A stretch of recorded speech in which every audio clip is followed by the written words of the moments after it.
Hello and welcome to the next Thematic List Build.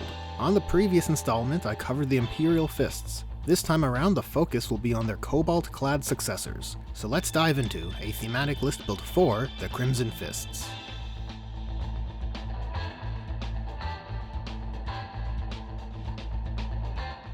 For those new, the goal of the Thematic List Build series is to create a 2K Strike Force sized list based around a theme central to the focused faction. And with that stated, let's jump over to the sub-faction rules. The Crimson Fist chapter tactic, no matter the odds, has taken a pretty big hit in the 9th edition codex. Specifically, their ability to add 1 to hit rolls has been changed to only function with shooting attacks. Which is quite a bummer, as I thought it was pretty nifty that the Crimson Fists had a chapter tactic which could offset the unwieldiness of Power Fists when fighting in their element. But it is what it is. The second benefit of their chapter tactic remains unchanged, and is identical to that of the Imperial Fists, where both weapons score 1 additional hit on natural hit rolls of 6. And as successors of the Imperial Fists, their doctrine bonus is the Legacy of Dorn, and functions in the same manner. Altogether, the Crimson Fists have a toolset more similar to the Imperial Fists than it was previously. The +1 to hit with shooting attacks versus units that have 5 or more models than their own unit, provided by no matter the odds, does mean that Crimson Fists versus Hordes will be that much more efficient, all the more so with their exploding bolter rounds. But the Horde meta has been greatly discouraged for the time being, due to 9th edition introducing blast weapons, but I suspect as more Xenos codices release over the course of 9th edition, things will swing back around. However, presently there is a niche that no matter the odds can provide value in, and that is the preference for multi-wound, multi-model, high-toughness units. Those hard-to-shift units which are being relied upon to hold on to objectives. No matter the odds will provide value versus those types of units. I quite like the sentiment surrounding the Crimson Fists. They are a classic chapter, with a chapter tactic that encourages a specific unit formation, that being small-sized units, and they have an emblematic weapon in the Power Fist. Narratively speaking, the Crimson Fists have been on the edge of annihilation, but the Indomitus Crusades saw their strength restored and hope renewed. So the list I've put together for them is a Primaris twist on a classic-style Space Marine list. When it comes to the thematic objectives of the list, they are min-sized squads to get the most out of no matter the odds, and lend the list more likely to fighting against larger model count units, evoking the classic Space Marine feel, and flexing Crimson Power Fists. Let's go over to the list breakdown.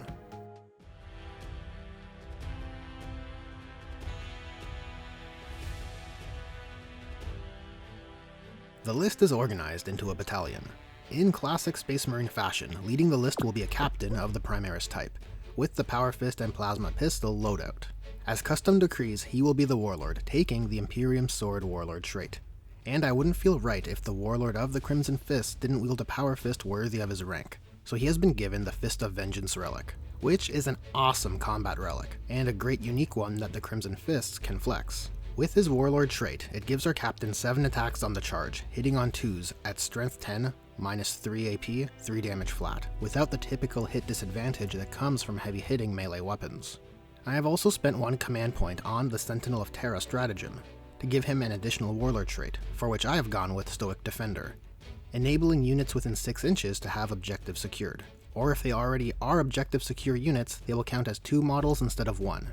Altogether, this captain is loaded out to be a slayer of beasts and liberator of worlds. Supporting our captain will be a Primaris Lieutenant, taken with the master-crafted Autobolt rifle. The Crimson Fists only have 2 relic options of their own, but they are both excellent in my opinion, so an extra command point has been spent to give this Lieutenant Duty's Burden. It gives this Lieutenant between 2 to 4 shots at strength 5 AP2 dealing 2 damage flat, which is all the more sweetened with Lieutenants having their ballistic skill improved to hit on 2s. And as a rapid-fire weapon in the Tactical Doctrine, it'll be a potent AP-3.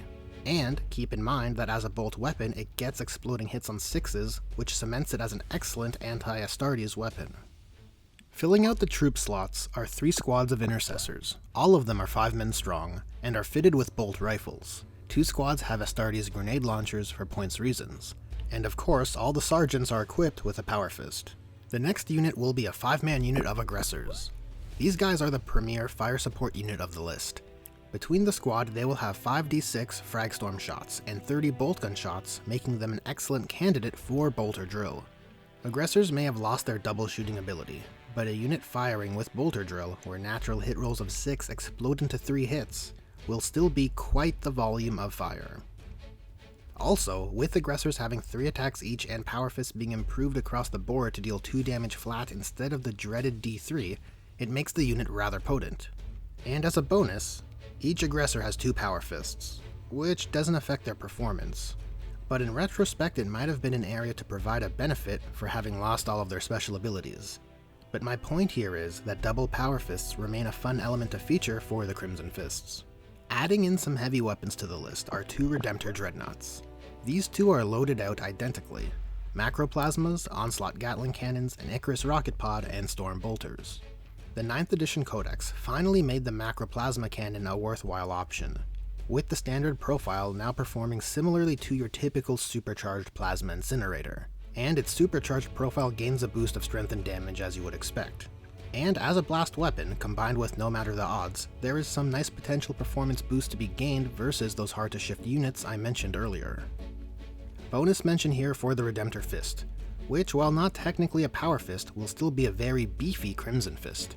5 swings on the charge, hitting on 3s at strength 14, AP -3, dealing a wonderful 3 plus D3 damage. Yes, it's very cool. And the last squad of the list is a max size Inceptor squad. They are the premier close support unit of the list. They can be placed in reserves, be combat squatted in deployment as desired, and then have them arrive where you need them, ideally benefiting from the captain and lieutenant's reroll auras. Similar to the Redemptor's Macroplasma, Inceptors have the volume to quality ratio in their firepower to be effective against resilient multi-wound squads.